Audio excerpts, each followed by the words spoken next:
In December of 2019, I was able to take a bucket list cruise around Cape Horn from Santiago, Chile to Buenos Aires, Argentina, stopping at the ports indicated on this map. My ride for this journey, the Viking Jupiter, carries 930 passengers and is about 750 feet long. Santiago, Chile is not actually on the ocean. Its nearest harbor is Valparaiso, which you see here. This is an interesting combination of the Chilean Army headquarters with a thriving outdoor market in front of it.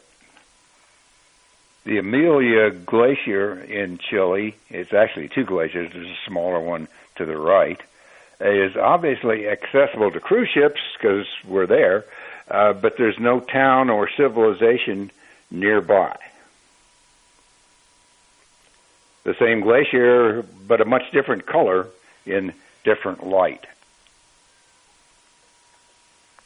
Puerto Montt, Chile, is about the same latitude as Wellington, New Zealand. Ours is a ship anchored to the right, and there's a Norwegian cruise line ship anchored to the left. HMS Beagle, on which Charles Darwin did much of his pioneering work. Another ship of the same era. Note the crow's nest on the two forward masts. Keep these two ships in mind when we get to the Cape Horn picture. The port of Ushuaia, Argentina, claims to be the southernmost city in the world. Our ship in Ushuaia from a Robinson R-44 helicopter. The main swimming pool of the ship is covered by glass in this picture. You can see some smaller pools on the aft of the ship. The two little pools you see are surrounded by a bar and a dining area. Heading into the southern Argentinian mountains, the pilot is on the right of our R-44, a fellow passenger on the left, and I am seated behind the pilot.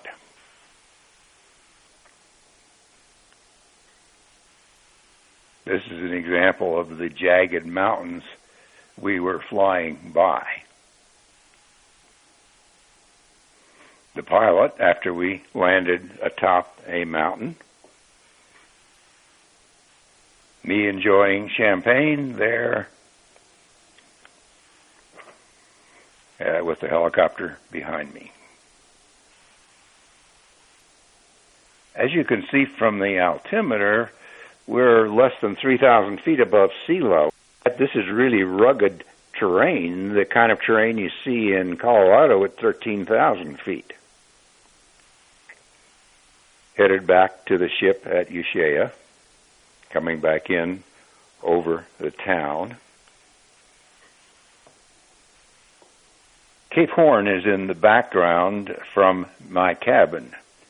The wind was gusting to 60 miles an hour that day and is almost always blowing strong west to east.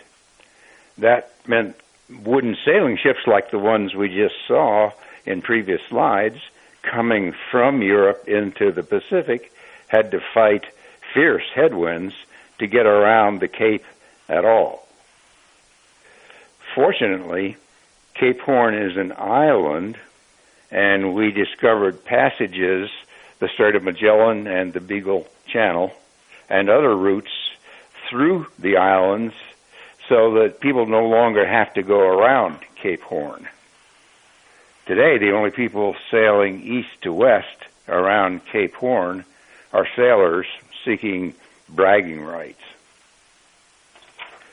The Falkland Islands, you can barely see the town across over the hill. That's the only town on the islands. Was a scene of a significant war. The buildings are Port Stanley. These are windswept, treeless islands. The war was fought right here, with the British coming from where we are, while the Argentinians held both the town and the surrounding hilltops. This is the ship from one of its launches.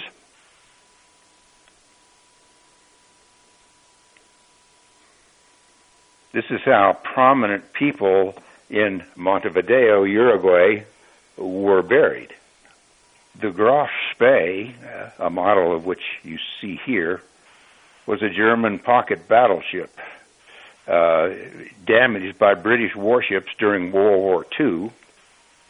She pulled into Montevideo for repairs, but Uruguay was a neutral country and was not allowed to harbor any belligerent warship for more than 24 hours. That wasn't enough time to get the repairs needed done, and the Germans, unable to persuade the Uruguayans to let the ship stay longer, the captain left most of the crew ashore, sailed with a skeleton crew, and scuttled the ship in the harbor at Montevideo. It was there, the water was fairly shallow where it was scuttled. It was there for many years until it was removed for scrap. This is a ship graveyard in Montevideo. Some of these ships are maybe anchored still. Some of the others are just resting on the bottom. This pedestrian bridge in Buenos Aires is one of the most graceful that I have ever seen. You can barely see the suspension cables above the sailing ship.